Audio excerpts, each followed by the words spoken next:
dilemma of the shiny metal object syndrome, which is what I called every time you chase something different every single week.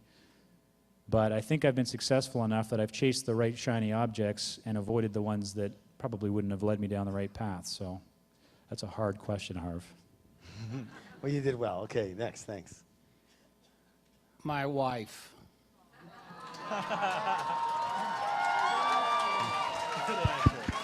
Is she here? She's here, isn't she? She is here. No kidding. Where is Sandy? She's someplace back there. Yeah.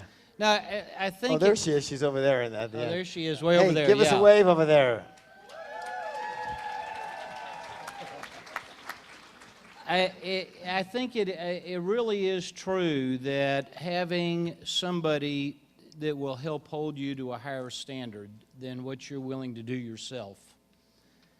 And to me, it's the singularly most powerful, I'll tear up talking about it, it's the singularly most powerful force in my life, bar none. I've been very fortunate in my life to have some great mentors. I started to say mentors a minute ago because I got hired by a couple guys right out of school who were multi, hundreds of millions of dollars. And I became their assistant. And having them in my life, having people around me in my life that are smarter than I am, that will teach me, that will hold me to a higher standard. And at this point in my life, it is Sandy. So that's my answer. Excellent, thanks. Yeah.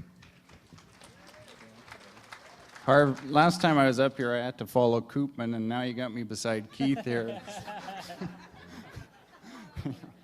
Great answer.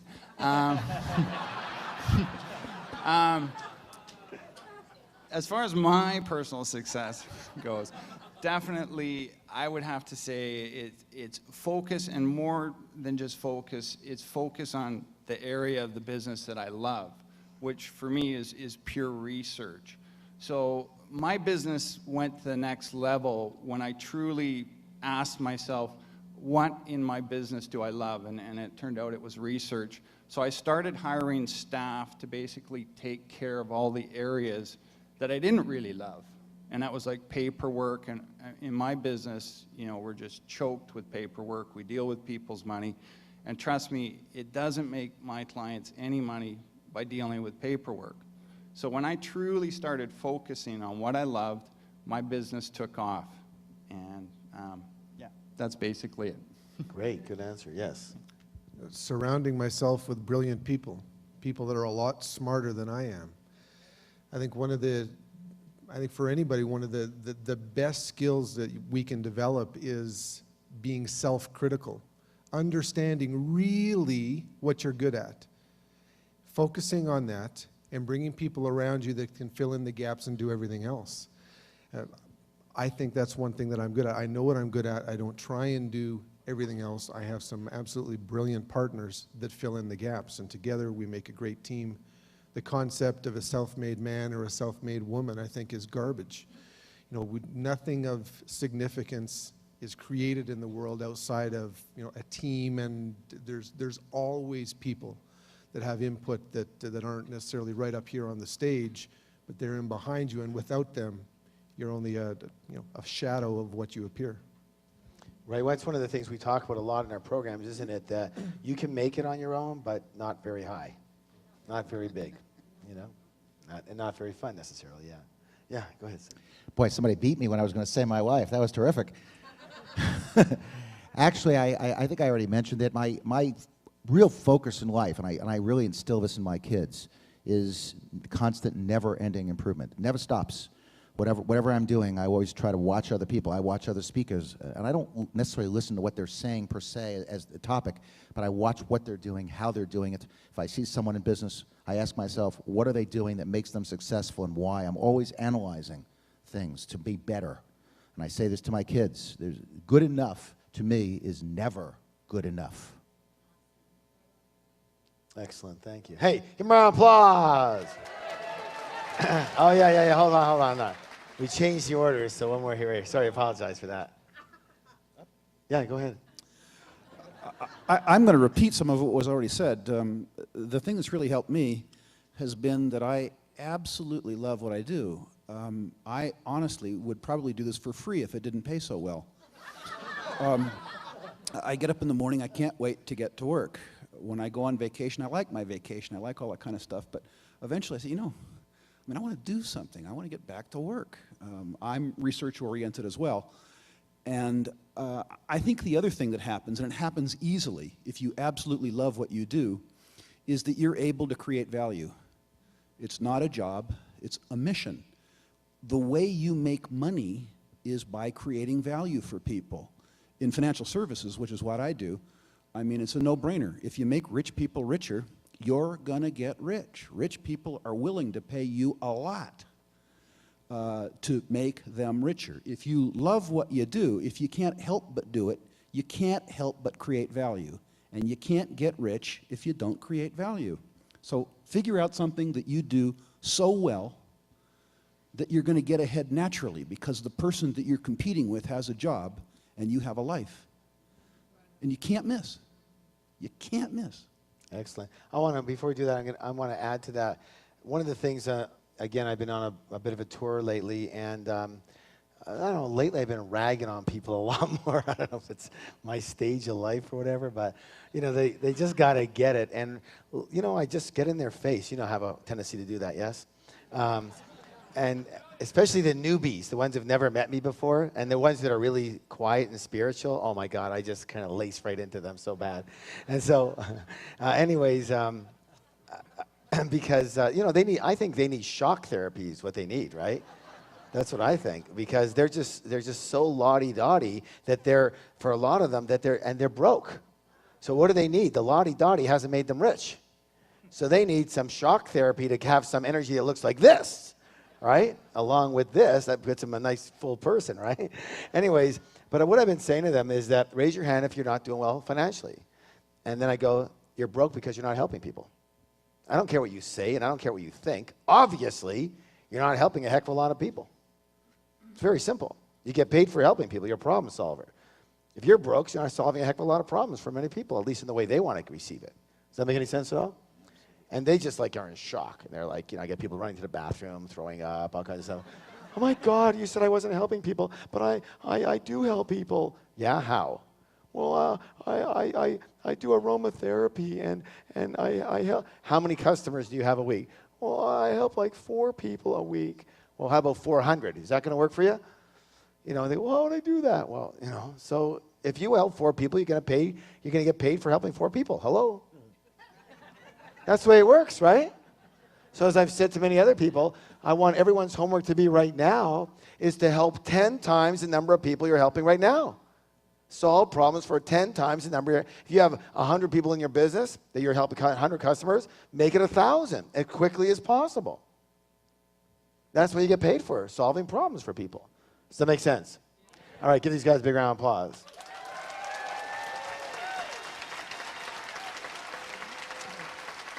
Okay, one of the things that happens for many people is we run across obstacles. Yes? Raise your hand if that's ever happened to you. All right. I'm going to ask each one of our wonderful panelists is, what was your biggest financial disappointment or disaster? And what did you learn from it, and how did you turn it around? And really, what was the thinking behind it, okay? So a disaster of sorts, especially financially, a disappointment or disaster. What did you learn from it, and how did you turn that around? Because you obviously did. And again, what was the thinking behind that? What happens when an obstacle comes around? What's the thought process, and how did you turn it around? All right, we're going to start right over here with Keith this time, right?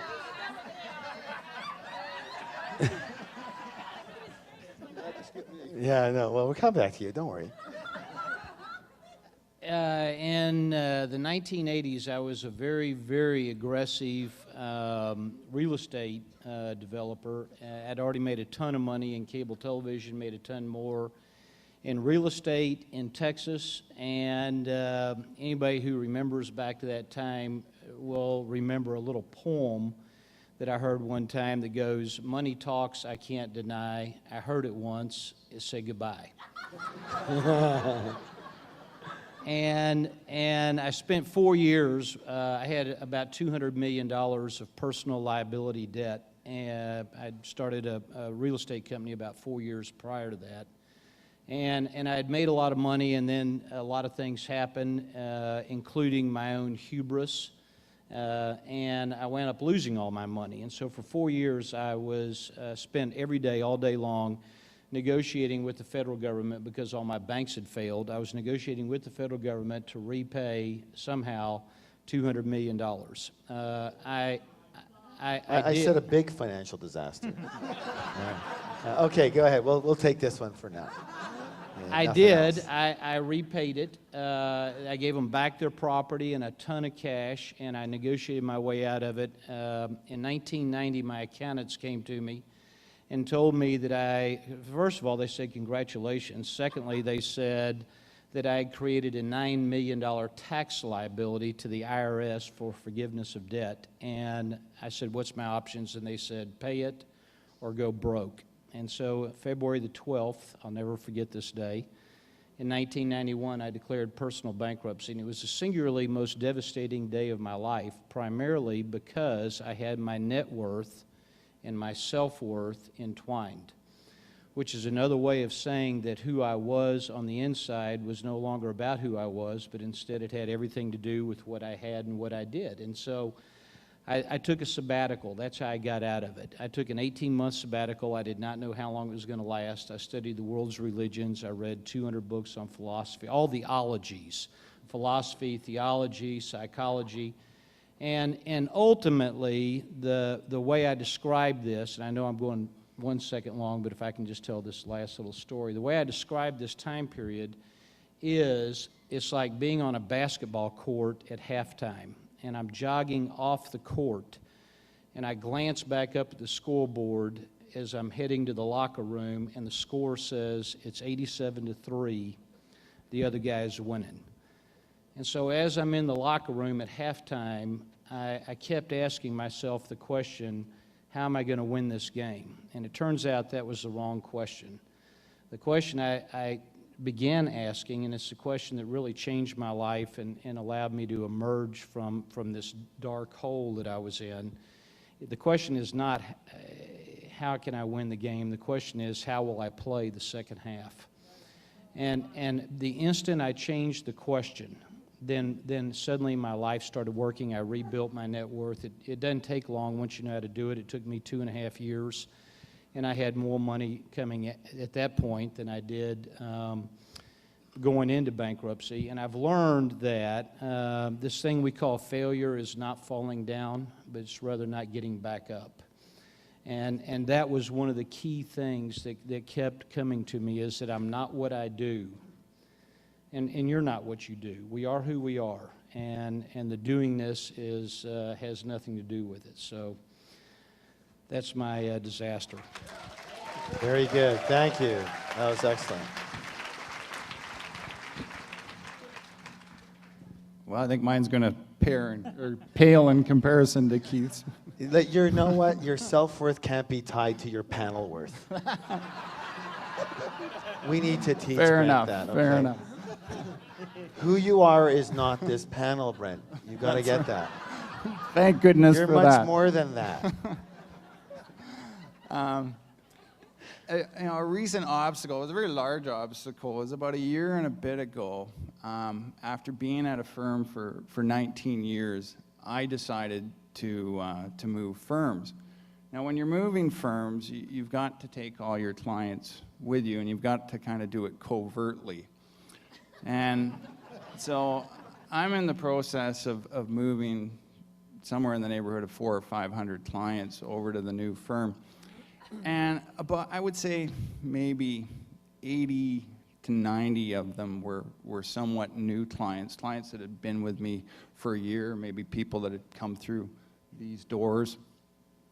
And literally, I think 20 days before the actual move, before I could spring it on people and let them know that they would have to follow me to another firm, one of the companies that we'd invested in, and we invest in micro-cap stocks, there is risk, went bankrupt.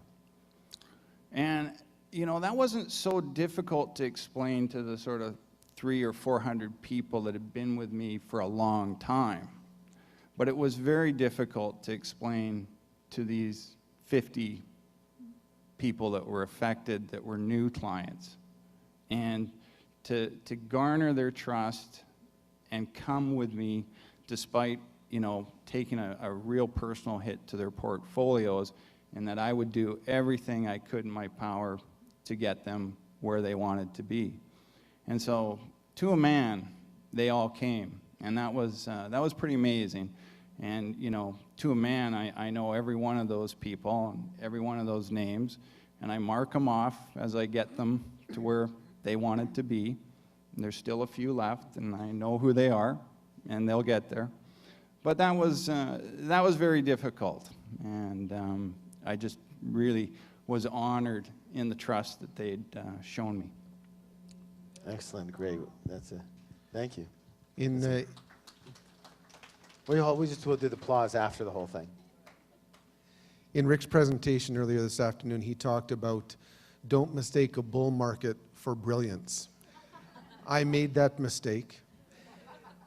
At what was the top of the first cycle that I was really a significant investor in, I decided that I would buy a home with a significant amount of leverage, and that the tax that I was going to owe for selling the stock to buy the home, that I would put off making allocation for that tax till sometime later in the tax year, closer to when the bill was due. Again, because I was brilliant, you understand, and I've got it all planned and everything's going to work out. Well, it didn't. In the course of about 8 months, my portfolio was worth 1/10 of what it had been. I never made provision for the tax that was owing, and ended up having to sell my home, which was a big thing for me at the time, and it was more of an emotional and more of a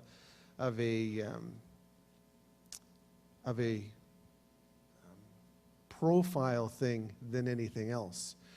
But I had two options. The home was in my wife's name.